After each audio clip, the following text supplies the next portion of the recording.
So we should be live. Hooray. All And right. Wait a minute. I'm checking. Got a pulse. Got a pulse. Yeah. Yeah. I'm still I'll alive. also have to turn on the buttons here. Oh, okay. So I got to log into Facebook. Cool.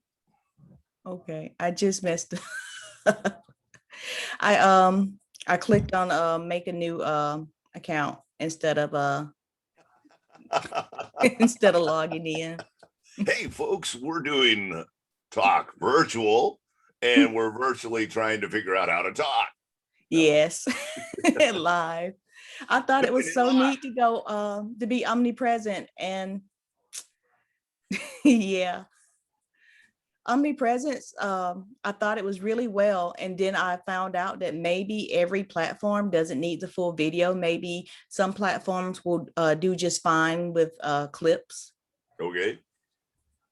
Yeah. I'm not sure if you use clips in what you do. Do you? I, you know, I think I'm just getting overwhelmed by all this. You know, Oh, not all the not tech? this, not this. I'm just I'm just talking about, 2021, 20 and 20, you Oh, know, just all the different learning devices and all the different apps that we jump into at AppSumo and trying all the really cool different options. It just gets to a point where you got to, for me, I just got to walk away and be able to sit back and go, okay, what is it that I'm really looking to do here? yeah. Because hanging with you guys have been fabulous, but I also probably put out a good $1,000 on apps that I'd like to do something with, but I just understand. just going through trying to get things done. Yeah. It's good that you're fighting the addiction. Don't be addicted like the rest of us. I love AppSumo, but yeah, I do give them a lot of money. I bet you do. Well, I just noticed, I mean, every once in a while my phone goes off. It was funny. My wife saw this yesterday, actually, while we're driving, and she says, "What was that? Poop messenger?" I said, "That wasn't poop messenger, it's troop messenger." She goes, "Oh," she was like, "Wow, I thought you were like dialing into your time management device so deeply that it was telling you it was time to poop." I'm like, "Really? Thank you very much." That's hilarious. That's what I thought. That's what I thought. Anyway, So out of where are all the we at, platforms Erica? you've used so far, do you have a favorite? Do I have a favorite?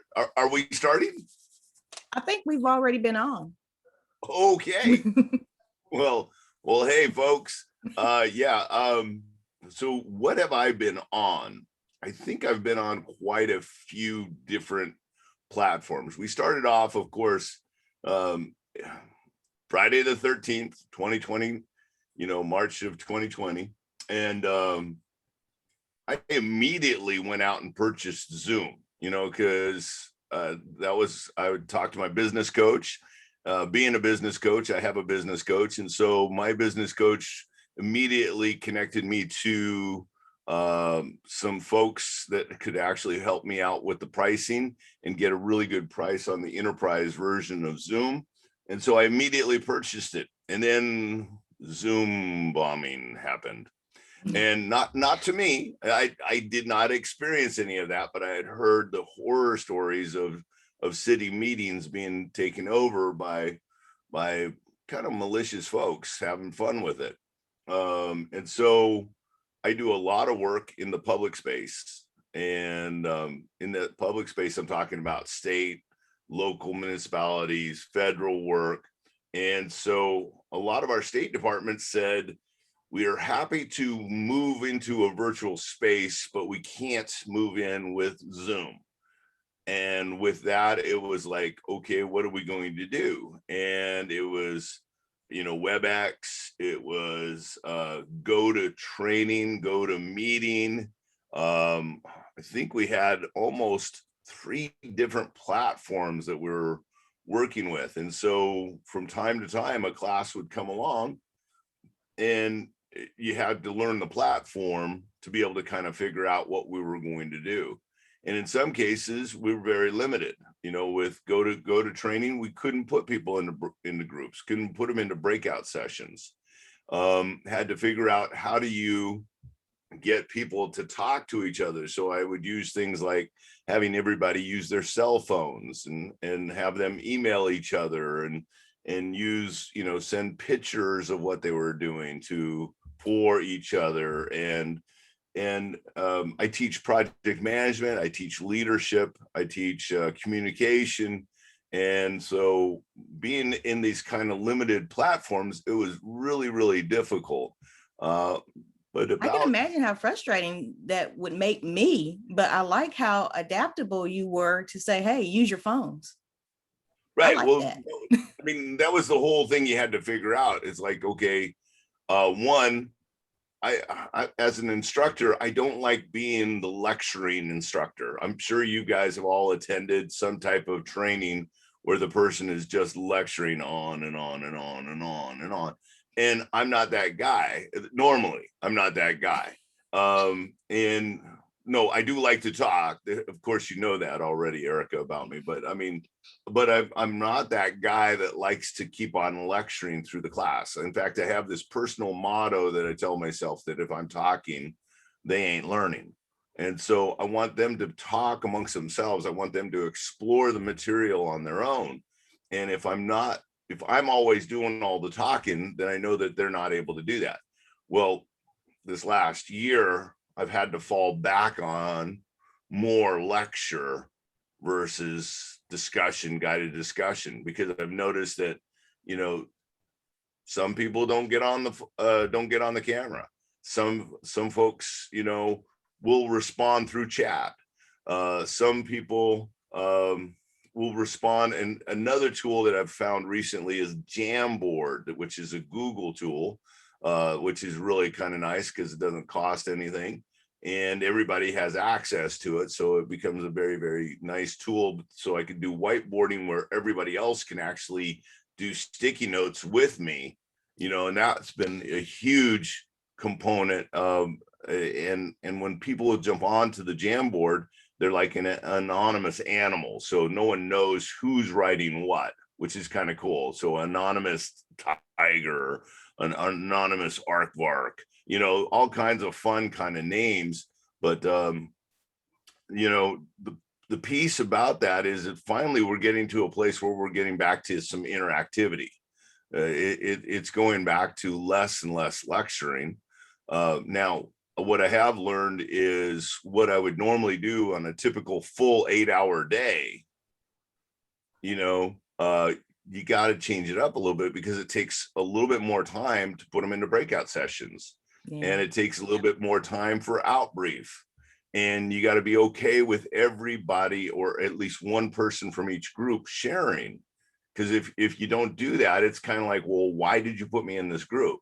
Or why did we go into this? And then you're never going to hear what we enjoyed. And so instead of what used to take me, I don't know, 15, 20 minutes in the classroom, it takes 30, 40 minutes online. And so you just have to build that into place, because I want to be able to, ultimately, I want engagement.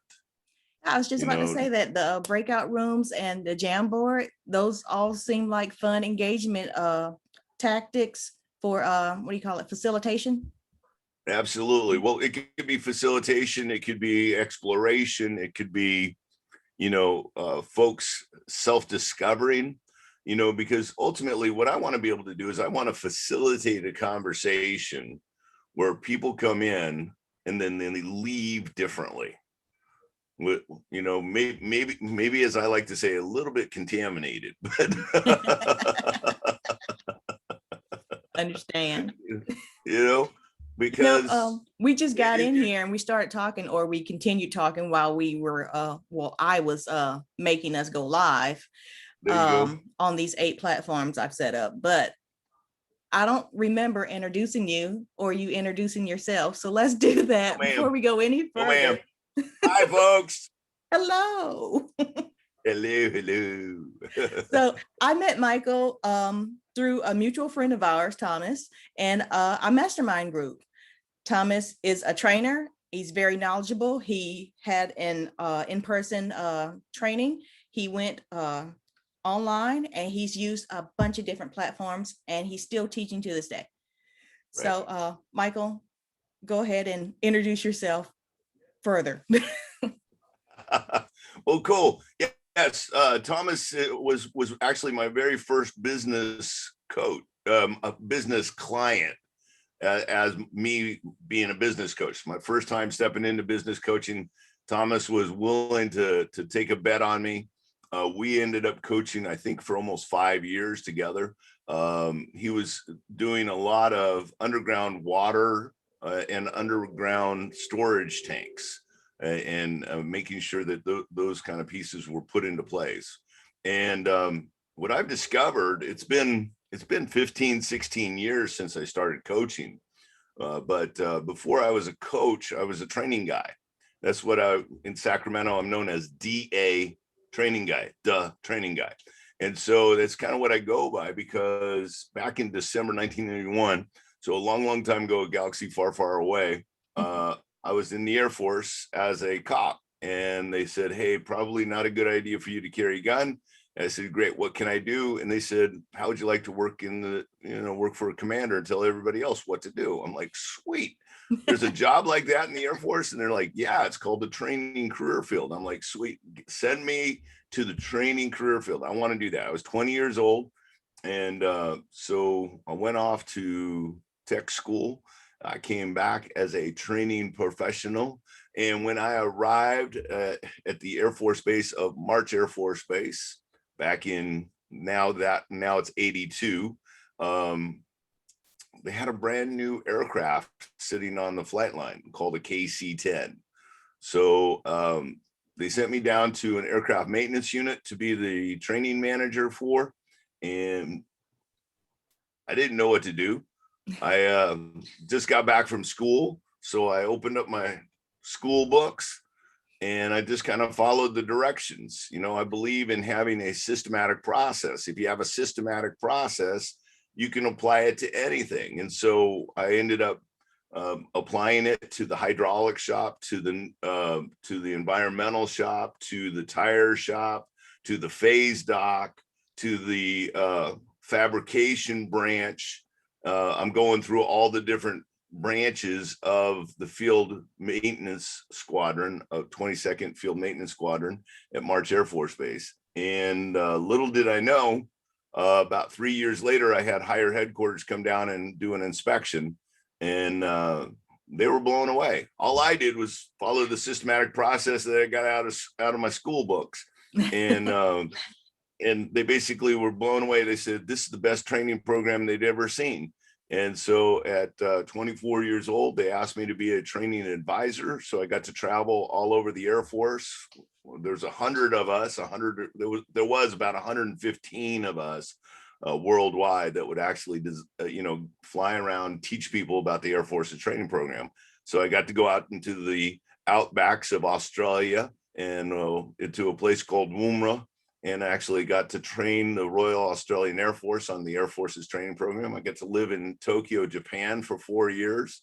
And what I thought was going to be a one and done in the Air Force, turned into 20 years.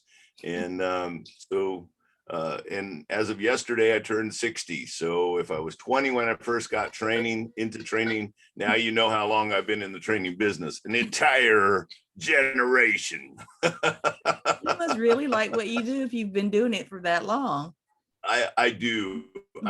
It's kind of funny because my father was a general contractor, and every time he would show up only at the right time when I was already sitting down. And so he'd always get so frustrated. He'd like, boy, you got rabbit blood. Every time you stop, your butt hits the ground. And I'm like, okay. Then he says, you know what? You need to find a job where you watch other people work. How did I know he was a prophet? Because basically he prophetically spoke into my life, and now my job is to watch other people work and help them do their work better, faster, and cheaper. So as a training guy and as a business coach, that's what I get to do. I've been doing it for, like I said, 40 years. I love helping people become successful. I love processes. I don't know what it is about a process, but when I can dive into a process with a team and sit back and go, okay, how can we make this better, faster, cheaper? It's just one of those things that I love to do. And so I'm an extrovert, and this last year has been really, really hard on me. Hi, my name's Michael Grabow. I'm an extrovert in an introverted world. But I am really excited about what has transpired for us this last year, because a lot of people have learned that they could actually have life and work and kind of find a balance within that, even though we've been stuck in a pandemic and a quarantine and a lockdown, and yet at the same time frame we're still celebrating. I think this last year really turned our hearts back to home. I have not been home this long in my entire life. So 20 years in the military and 20 years of running around the nation teaching live stuff, it's been different by being here in the virtual space. I will tell you, I'm very thankful that Thomas invited me to come hang out with you guys, the virtual summiteers. There's not mouseketeers, but summiteers.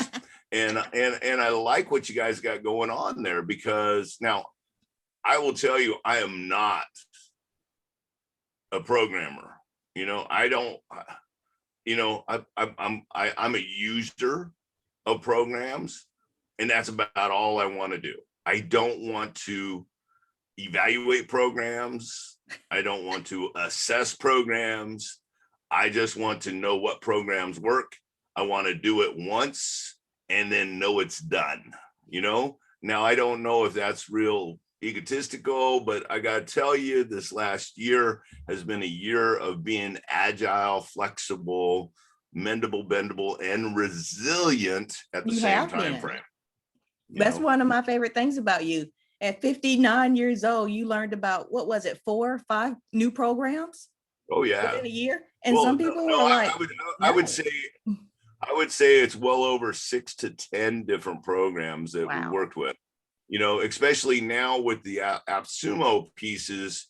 Air Meet is amazing, but we still got to fix all those errors. I'm still trying to figure out how can I, as one person, could actually work with that. So I've got a meeting this afternoon with Air Meet to be able to figure that out a little bit more, because I'm frustrated with some of the pieces within Air Meet, but I want to do that because I think Air Meet has a potential to keep, even when we're going back to a live session of conferences, that we can go live and virtual, so that we could actually add a little something no matter what we do.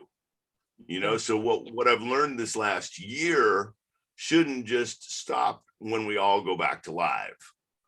That's what I think is so powerful about what transpired, is how do we stay virtual and go live? How can we go live and sell a few other extra little something tickets on the side? Those that want to come live, let them come live, and then let's take care of those that are on the side. So live and on the side, and it's like chicken and gravy. What? So how do you see that? Would the tickets be the same price, or would one be cheaper than the other? I wouldn't know. I would have to play with that to see. I would probably, if you come in live, I would probably make it a little bit higher. And I think the virtual space might be a little bit cheaper. I don't know. Maybe you invert it, that, okay, if you come live, it's cheaper, because you gotta travel and you gotta pay for hotel and all. We never even thought about that before. And then maybe we make it more expensive for the virtual, because you're going to stay home on your couch and eat your potato chips. you know? So who knows, let's play with that and see which one's going to work. But what I like about Air Meet, of course, is that you have the trade floor. So you could actually do, you can rent spaces for the trade floor, and you can also have sponsors for the event. So if the sponsors are paying for the live event, maybe there's a little extra something for that, getting them onto online too. Getting their name out on the highways and byways. Yeah. Getting that brand out. I'm excited about what 2021, 2022, 2023 might look like if we take what we've learned this last year and repurpose and also repackage. Yeah. But I was thinking I would treat it like cigarettes and e-cigarettes. I would still charge the same price. You're gonna get me hooked. Yes, always return to the events every year. Yeah. But I would charge the same price, but I would charge different. I would have different packages for sponsorships. Mm-hmm. I would have. I like that. I like that. And I think you were a person that was talking about that we should do a virtual summit, utilizing some of those different tools that we've been playing with. And another tool that I think is really, really powerful was collab boards. The problem that I've had with collab boards, it's not really much of a problem. It's just I get a little bit nervous because I got to make sure that I get the person's emails and get them all logged in and properly, so that they can actually do the board. On on Jam boards, all I have to do is give out the link and everybody's rocking. So want to keep playing with that. And then of course Guru Cam, I want to leverage some of those pieces as well. And so I bought that months ago, and it's still, I've got one activated and then 2 codes waiting, but go ahead and activate it before it goes away. Because they go away. Do they go away? Yes, they go away. They do go away. You're not allowed to use them after the deadline. Really? Yeah. Even though you paid for them? Yes. So go ahead right after this. Go ahead and activate. I better activate it. Excuse me. Yeah, I don't know. I got to double check I got to go check those. Okay. You should get reminders from AppSumo saying that you have these codes that need to be activated, and here's your deadline. So if you hadn't got that email yet, it's still all right. But still, go ahead and activate it. Yeah, because I'm hoping to make those some of my money makers. Yeah. Yeah, because one of my dreams years ago was trying to figure out how can I move from being the commodity, because as the training guy, I'm the commodity. I only make money when I'm working, Yeah. And it only made sense to me that some way, somehow, I've got to get a virtual presence going. Yeah. And I still haven't. I mean, this last year has been probably the best opportunity. I started off the year doing really well. I had it fully booked. Then COVID hit in March, and the first couple months, just things started dying. And so I dropped about 80% of what I was doing normally. And then we were able to transition virtually. And by the end of the year, I was only down 20% from my annual normal revenue. So I'm very excited and very happy with the outcome of what last year actually provided me with. But it was different, and I was a little nervous, and of course, without having to do the travel, I typically am that guy that buys a lot of goodies for the classroom, like granola bars, nuts and fruits, bagels, all kinds of stuff. So I usually put out about $200 to $300 every day for a day-long class, along with a whole bunch of pipe cleaners, because people love the fuzzy sticks. And so, I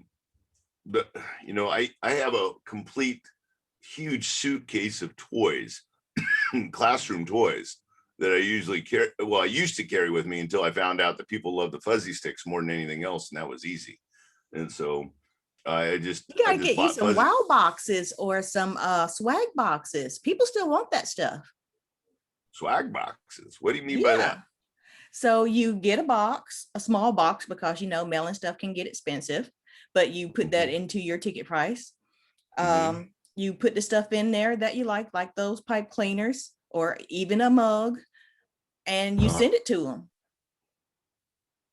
Yep, have your logo on it. And thanks for being a part of my class, even with your Virtual online class. stuff. Yeah, that's pretty good.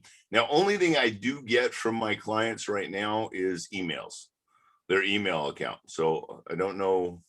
That's a great idea. Let me figure that out. Let me add a few fields to the registration component, and then maybe we can actually put together a nice little swag box. And I agree with you.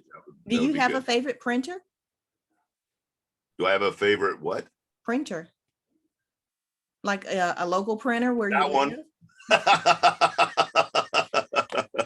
You're hilarious. But as a graphic designer, I will have a favorite local printer, and I have a favorite online printer. I also have a printer who does physical products. And I have my logo on stuff, and if I need to send it out, I'll send it out. Stuff like that. Just a small box, a few things, a cup, your pipe cleaners, and whatever else you found that your students like. Put it in a box and send it to them, because I guarantee you, if you've seen it before and they liked it, the new people are going to like it too. Oh, I like that idea. I like that idea a lot. I will implement that in probably a month from now. Yeah, just because. Well, just because I'm already got the enrollments for the next 3 weeks, so that's cool. Understand. Yeah, but what I was saying is, being in this virtual space, I saved myself probably $20,000 to $30,000 of stuff that I used to buy for the classroom, just because I haven't had the need to. So it's been wonderful. Like I said, the year ended out okie dokie. And I'm still here. Gotta still have a roof over my head, which, oh, by the way, I just remember that there's a lot of people that don't, and so, by being able to think about it is, yes, I'm blessed, but how can I help those that are to the left or to the right of me, especially during this time frame? We have a 82-year-old next door that I've been kind of checking in with her, doing all kinds of different things. That's what it's all about right now, folks. Is we've got to be able to demonstrate our love towards those that are around about us, the communities in which we're in, because there's a lot of people that's struggling. There's a lot of people struggling. And I mean, just think about it. A person who was working at a restaurant and their restaurant closed, and yeah, okay, they might have had some unemployment money for a little while, and it was, good money, but at the same time frame, and then I think and I don't want to go into politics, it's just, I think that our administration gets all excited about giving people a $1,400 check. Well, last time I checked here in California, $1,400 won't even cover the month's rent. Wow. So I don't know what they're hoping to be able to account for $1,400. But people need food. People need to be able to know that that they are being recognized. I mean, that's the biggie right now. When you think about it, last year, right on my birthday, also my sister died. And my brother-in-law had basically told me about how we're connected because of the context of the people and the community in which we're there, and they know that we exist. And I thought that was a powerful piece, and it reminded me of a developing country's form of communication, which I thought was very, very powerful. And the way the communication is, we say hello, or we say, how you doing? And someone doesn't even respond. And you just like, okay, well, I hope they saw me. But in this developing country, they have two different sayings for the hello. And the first one is sawabona, which means I see you. And then the response is sikona, I exist. And I think that that is so powerful, especially with where we're at today. We're so separated from each other that we have to remember that we exist in the context of the relationships of the people that we're around about. And so for all the division that's trying to happen in our country, some of us have to stand in the gap to say, no, no, no, no, no, no, no, no, no. Let's take care of each other. Let's love on each other. Let's identify that we all exist. Yeah, you know, there's been some stuff that has happened in the past. We've got to get beyond that. You and I have had some conversations about that in the past. And I wholeheartedly believe that one day our Declaration of Independence will finally be a completely true document. It hasn't been, and I know that. But at the same time frame, we still need to be one human race that actually identifies with each other. How can we support each other? How can we love each other? How can we be the one group of people on this globe, on this rock, floating through space? You know, and so hopefully someday we'll be able to say that we exist because we actually connected with everybody just as to who they were in the moment without having to make them change. That's the other thing that I think is amazing, is people try to change other people, or that we try to ignore people because they do certain things. I want people to be just who they are. As I like to say, I want you to be so comfortable around me that you let your weird out. I want everybody to let their weird out. Just be you. That should be a t-shirt and a notebook. I want pens that say that too. Let your weird out. Yep. Yep. Well, you know, because I think so many people go to work every day, or when we used to go to a building, and they would leave body parts outside their building because inside their building, they were not allowed to be themselves. Oh. And to me, that's sad, because I believe the way we've been wonderfully and fearfully put together is the way we've been wonderfully and fearfully put together. And I worked a lot at Pride Industries after I retired from the military, and Pride Industries is an organization that creates jobs for people with disabilities. Well, while I was there, I came to a realization that nobody has a disability. We're perfect just the way we are. And when we sit back and label, by the way, that's a human thing, that we label people as a weakness or people's disability or their dysfunction or what have you. That's a human thing. And from my perspective, God didn't create anything broken. Yeah. And if you happen to have a desire to do a certain thing, I do believe that you're perfect just the way you are. Yeah. So in our mastermind, I'll see a rabbit hole and they're everywhere. And I'm like, ooh, a rabbit hole. And I'll just jump down. And Thomas is there to bring me back, keep me on track. That's how it runs. Or you'll be there and you make me think something else and I'll go back on track. It's nice to be surrounded with like-minded people, or to build your own community where you can go and be yourself. Yeah. That's comforting. Today, geographical separation is no longer a barrier. I mean, think about it. You know, Erica, in our mastermind group, we have had, and we're a small group, 6, 8, 10 people. But we've had people from Singapore, from Netherlands, from Norway, from Turkey, from the West Coast of the United States to the East Coast of the United States. What? Yeah. And so, when people are sitting there at home and they're saying, I'm all alone, I'd say, grab a Zoom and get in the room. Yes. Hamilton 2.0. You got to be in the Zoom when it happens. Zoom when it happens. Zoom when it happens. Got to be in that Zoom when it happens. Yes. Yes. That's what I call Hamilton 2.0. So you make me think that Zoom is your favorite program. After all of those programs you use, if you didn't have to use anything, you can use what you wanted. Would you go back to Zoom? Absolutely. Okay. Absolutely. Why is that? I've only had small sputters when it comes to Zoom. Yes, I've had a big situation where we lost a bunch of videos, that was in our archives.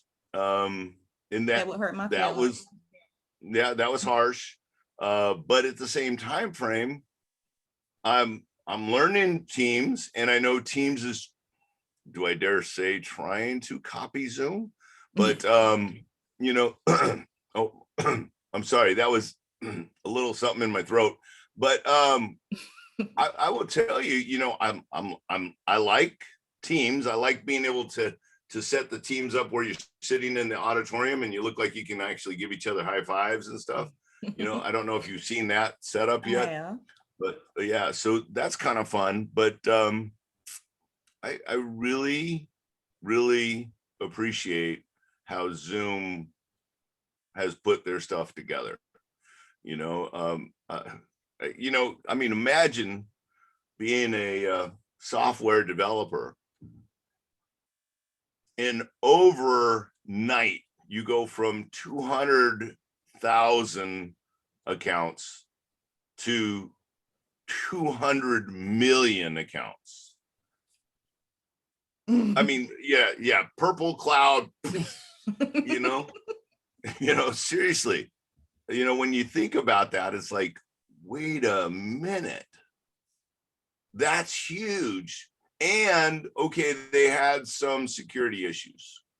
Duh. Did they? Because everybody had an opportunity to use the password protection thing. That was always there. Well, that's the only way I used it. But I have never had a Zoom bomber, knock on wood. All right. So, but when you think about it, it's like, okay, what are we going to do? To me, Zoom has been the most solid platform to stand on. I think the only thing I wish I could do with Zoom is have multiple speaking sessions happening simultaneously. I can do it in breakout sessions. You can. Oh, with the Zoom rooms? Yes. So when you go to your breakout rooms, people are allowed to go to whatever breakout room they want now. You can label them. You can have people sitting in those rooms waiting on them now if you wanted to. That's cool. That's cool. Yeah, no, I like I said, Zoom has been solid all the way through this year. I've had maybe one or two situations where I froze just like that. And lo and behold, what I learned to do, and this is a little tip for those of you out there, my first action right after I welcome everybody onto the Zoom floor is I give out my cell number and my email right away, because I want them to know if I get frozen, we can still communicate. Send me a text, let me know. I'll be able to communicate directly to you guys. If I get frozen out or you get frozen out, let me know, because now that's what I've seen more often. Other people, their Wi-Fi gets overloaded and they freeze out. Not saying that I've seen Erica go like that from time to time. Yeah, I've been to get another phone cord to hook up my computer and plug it into the router. I always say I'm going to do it. Haven't done it yet, but yeah, I'm definitely going hardwire, not just depending on Wi-Fi. Haven't done it yet. I've been saying it since January, but I'm going to do it. Yeah. Well, I bought I paid the big money with Xfinity and had them basically drop all my other services and just give me the fastest line they could give me. And since then, I have not had a zero time that I've frozen. No concerns about Wi-Fi radiation?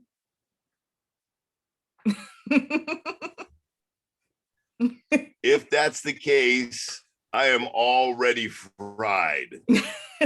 Just call me fried dude. Yeah. Yeah, because I got Wi-Fi going throughout the entire house. I got boosters about 3 or 4 different places all the way down just so it can go out the backyard. Wow. So if there's a Wi-Fi radiation, I'm probably getting cooked on the inside out. Don't say I'm that. just waiting for a ding. I'm gonna knock on wood. There. I'm knocking on wood for you. All right, me too. But yeah, no, I have no plans on a hard wire to the wall. But I've got a fairly solid Xfinity program going on here, I believe. Yeah. Now, does that mean tomorrow it's not all going to get all locked up and junky? No, that's the other thing I've learned is you never know what the day holds. So one of my newest classes that I've put together is called the power of the agile mindset. And I think that has really been what has kept me going live throughout this year, is just being agile, being flexible, adapting, like you said, multiple platforms, just roll with it. Okay, haven't done this before, haven't been here before. Okay, well, what do I figure out? Okay, well, I need to be able to figure out how to, what does the master controls look like? How do I, where's the chat at?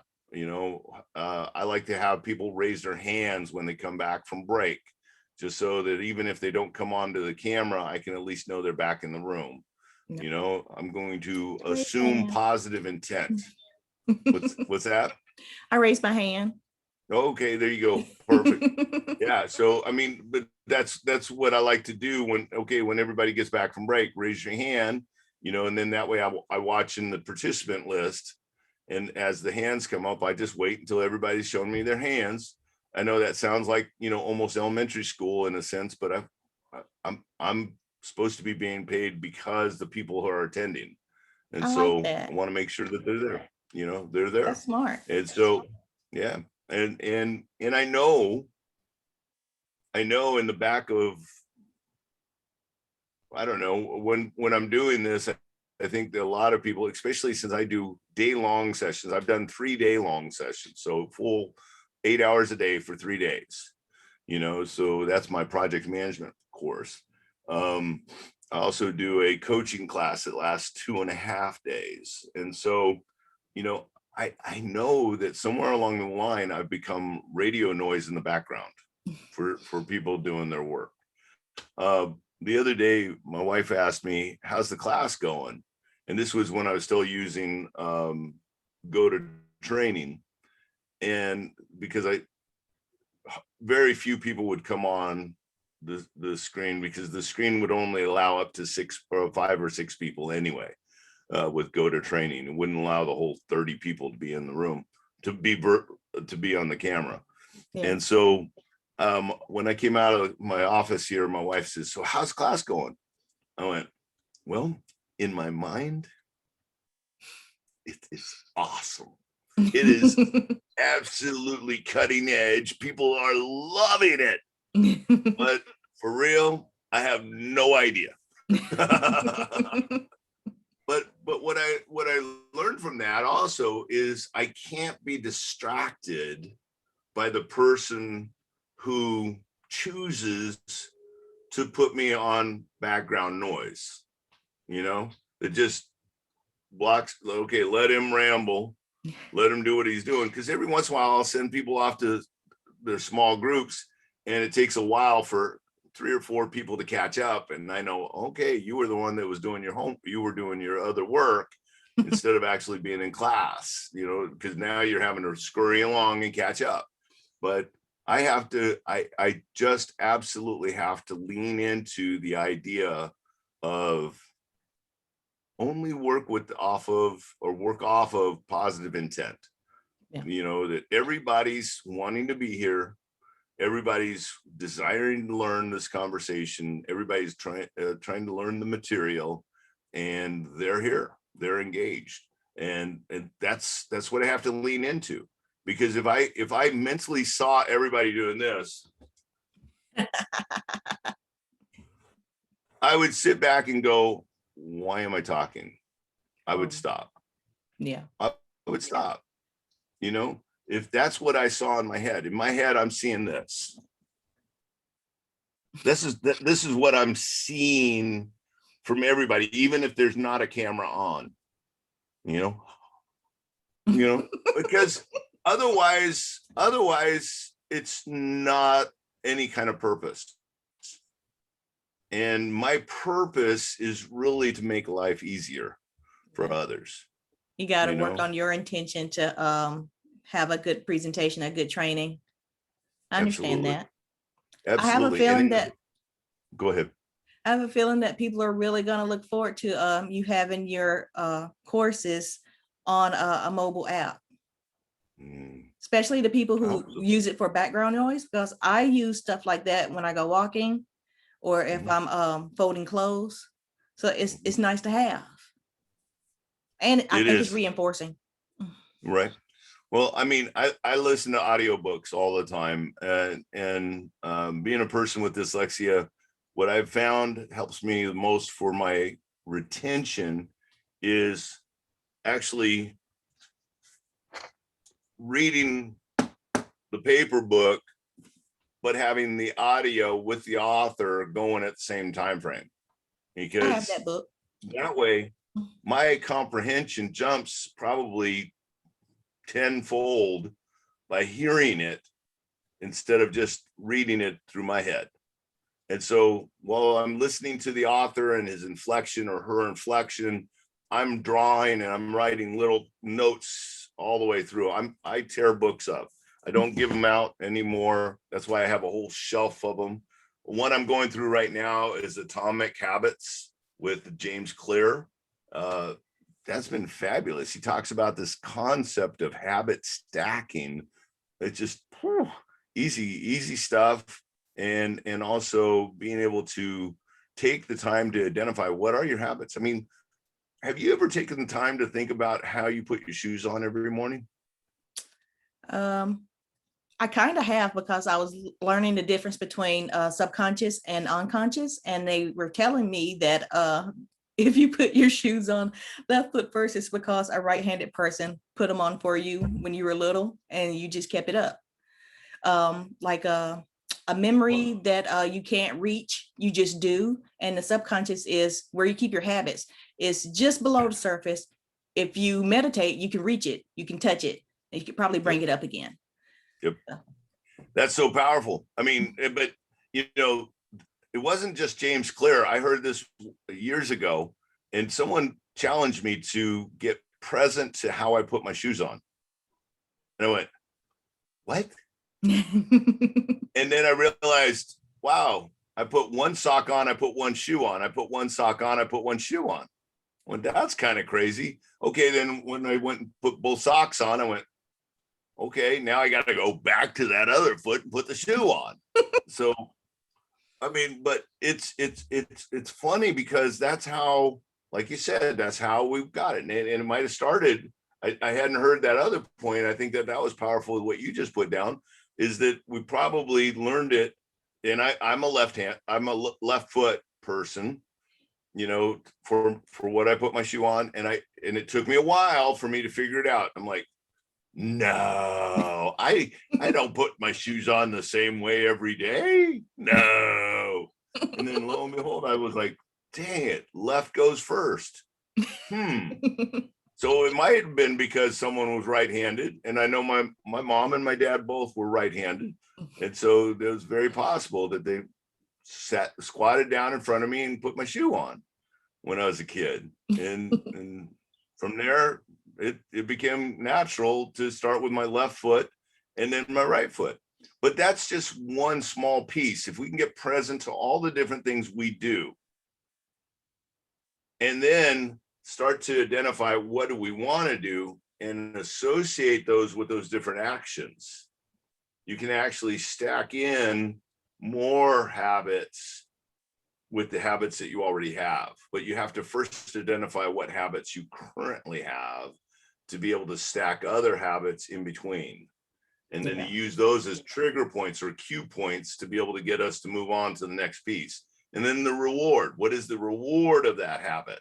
You know, the reward of the habit of having shoes on is, man, it feels good to walk, you know, with nice socks. And, you know, I grew up in foster care and welfare with my mother. And there were many days that I would wear the same socks for the entire week, you know, and I was embarrassed at, you know, during PE time when I was with my mom, because if I took my shoes off, they were pretty nasty. But I mean, but to wear nice clean socks and put the shoes on is like, oh man, does that feel good now that I'm an old dude. Well, I'm from the country. We had to be told and threatened to put on socks and shoes. My daughter, to this day, she's 12, she refuses to wear socks. So. Oh man. I know, and as a kid, I used to also do a lot there in Altadena barefoot, you know, and, you know, ride my bicycle barefoot, walk on the hot concrete. It would take a little while, and then you could get through it, you know.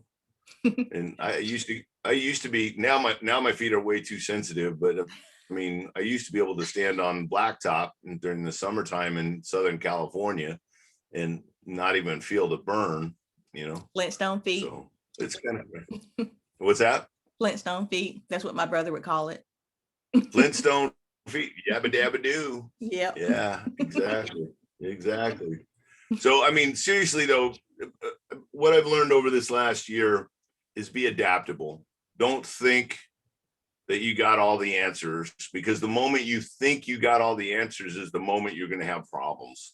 You know, that's probably the biggest point that I like to bring up.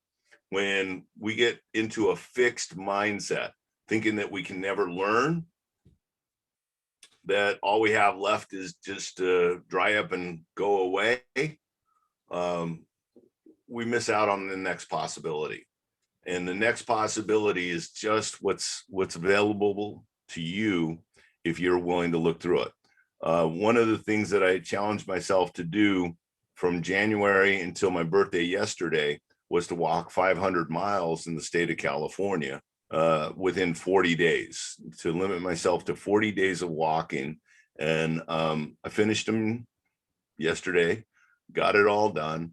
And it felt great, because it let me know no matter if I'm sequestered into my own home, I can still go do something. And there's nothing out there, folks, that limits you. There's no pandemic that limits you. I'm not saying there's no pandemic. My sister died from COVID. So I fully understand this stuff is out there, you know, but the bottom line is there's nothing out here that limits us more than what's in here that limits us. And it's in here that we've got to work on. And that's two of the first books that I took on during this year was The Language of Emotions and It's Not Always Depression. Both of those books are all about what I like to call emotional maturity, emotional intelligence. Dr. Goldman calls it emotional intelligence. I like to call it emotional maturity, because when it's immature, we all know it. You've been around people who were emotionally immature. They're the ones that are throwing a hissy fit, you know, when somebody's doing something that they don't think should be done. Instead of being able to calmly explore it, when you're getting triggered, that's just showing where your immaturity is. And we need to be able to be calm, cool, and collected.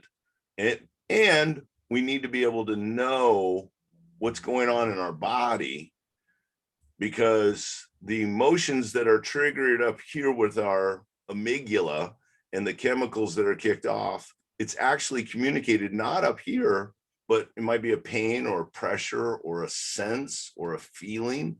And the more you can get clear with understanding those emotions, it's like emotions have this ego that if you call the emotion out, you know, like, oh, that's grief. Guess what happens? 3 to 5 minutes max, and then it goes away. Yeah. Might even Being be called more like out. 3 to 5 seconds. Once they're called out, they go, oh, he's got it. I don't need to keep on, you know, I'm serious. Yeah. You know, yes, I grieve my sister's loss. I grieve my mother's loss because my mom died in September.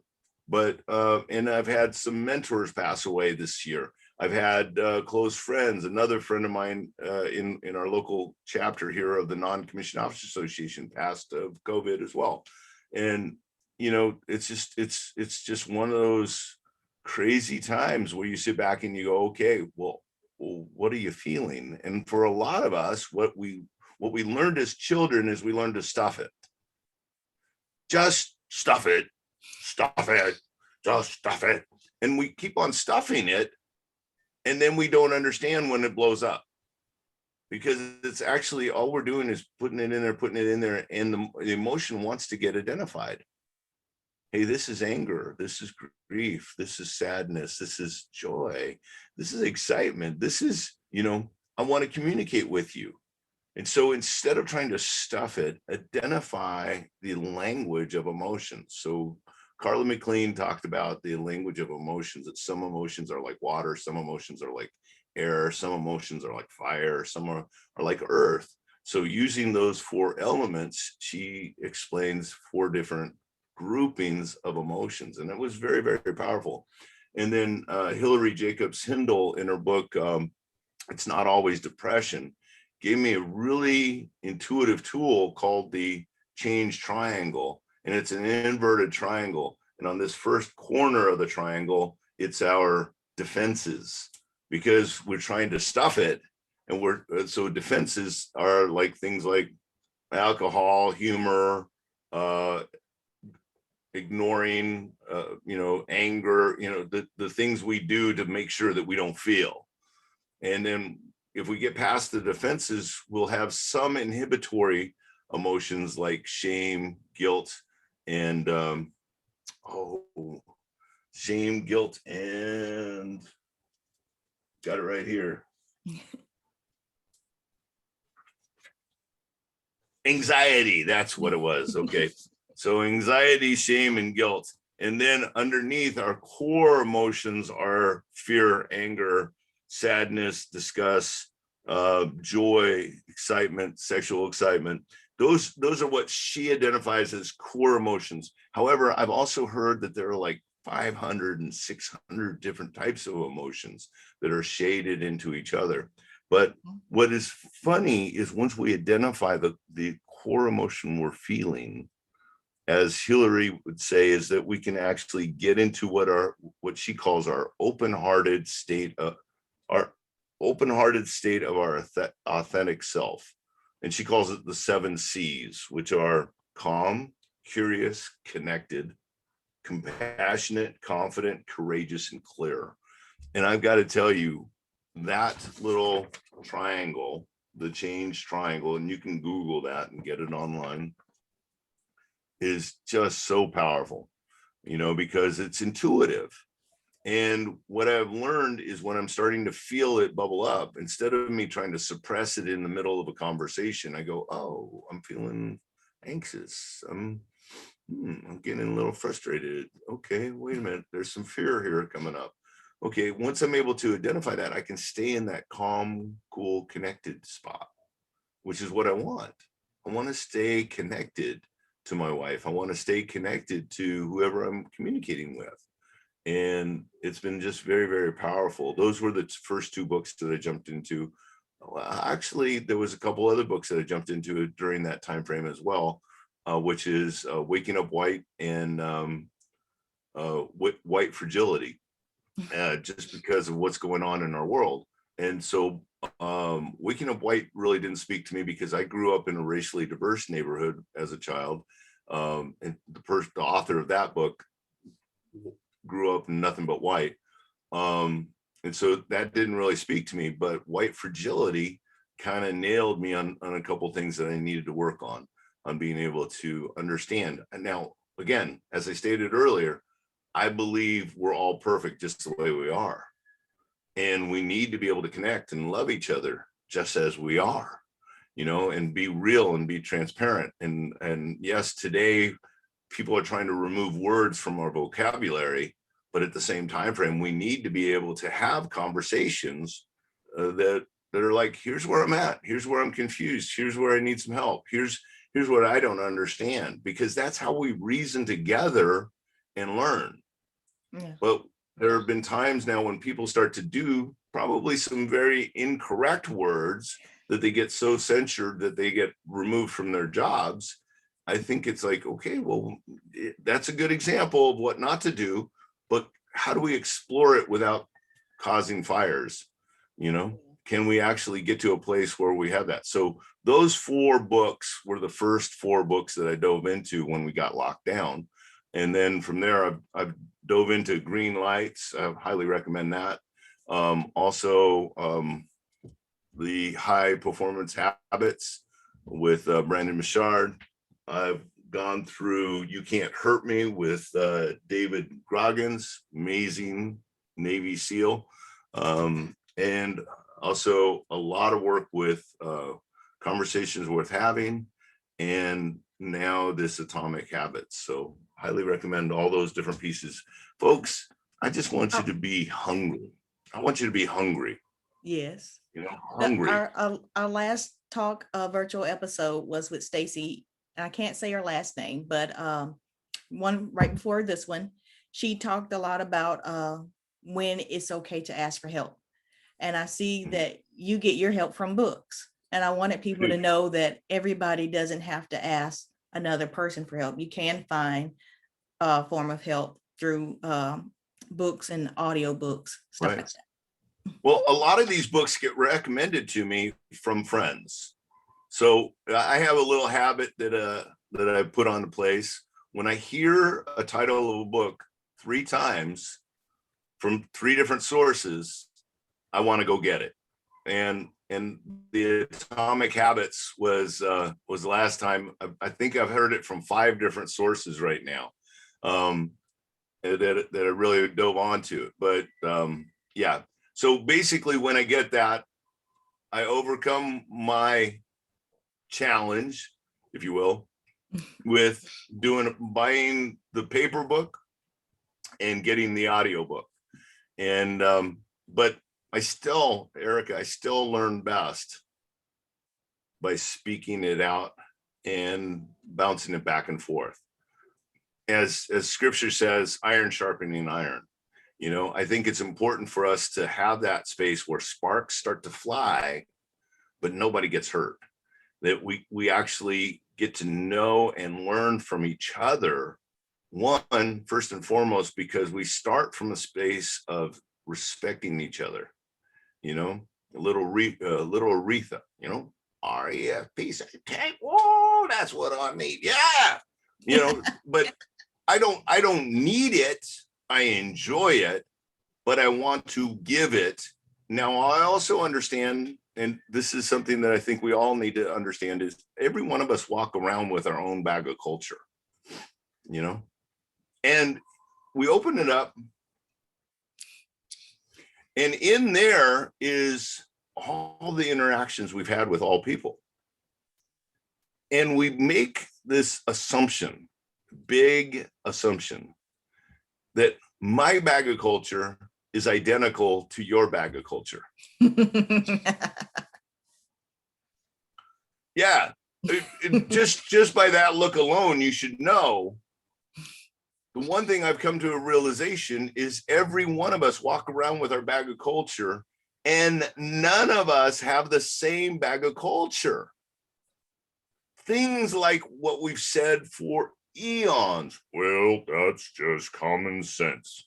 Well, guess what? If it's common to you, that's not common sense, because it's only common to 1 out of 7.5 billion of us on this rock. Yeah. That Me and my doesn't husband mean are it's common. What's that? Me and my husband are from two different counties, and then the counties are like 30 to 45 minutes apart. Totally different places. And it's like, wow. Yeah. Even in the same household, you all have your own bag of culture. And so that's why when I started training, I always like to do what I call some cultural blending. And that's why I created a ethos board. And so that we can actually identify, what does it look like? What does it respect look like for all of us? Because every one of us are triggering on different nonverbals. So what are those nonverbals that identify to you that the individual respects you as the person you want to be respected as? I can't just assume. Now, I've been in the classroom for 20 plus, well, 30, 35 years. I could write a good list of rules of the room and probably hit pretty close, but I don't want to do that. I want to hear from the participants, what does respect look like from their perspective? And so when they give me the sticky notes on the Jamboard and we're able to look at it, and then we walk through what I call agreed upon accountability versus imposed accountability. Bam. That's pretty now good. Everybody knows how to interact with each other because we had a conversation about it. Too many of us are having multiple conversations up here, nothing here, and then we're expecting everybody to know what we're thinking. Ain't happening, folks. So do you do that right after?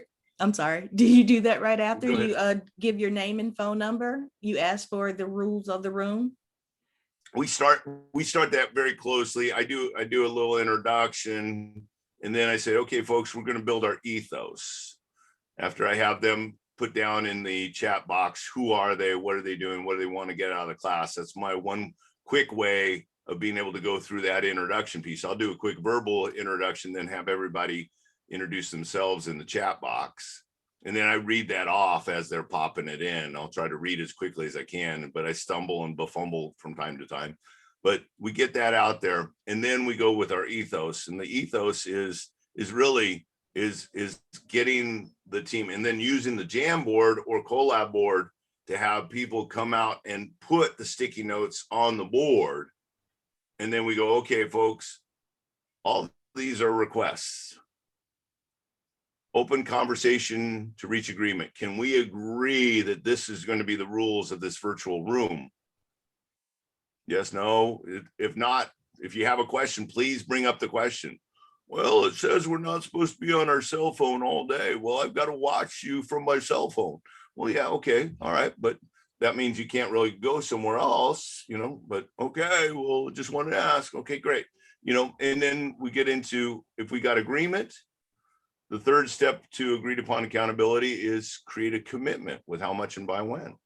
So from the beginning of this class till we're done, can we commit to this, all these requests, to be how we interact with each other? Yes. Step number 4, hold each other mutually accountable. And one of my favorite definitions of a professional that I learned in the Air Force was a person who is self-policing. You now know the rules of the room. You're a professional. Let's roll.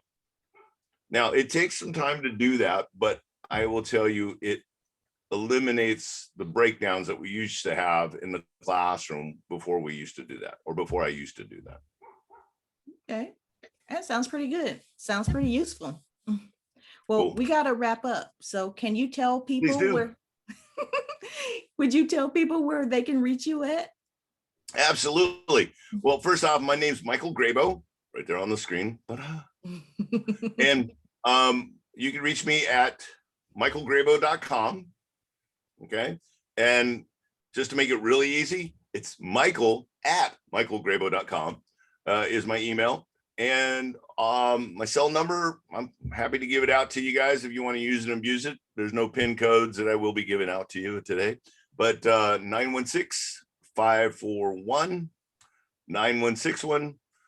And I do coaching, I do speaking, I do training, and I do human development for organizations. And we look at the OJT processes, we look at the formal training processes, and we also look at what you got going on when it comes to your projects as well.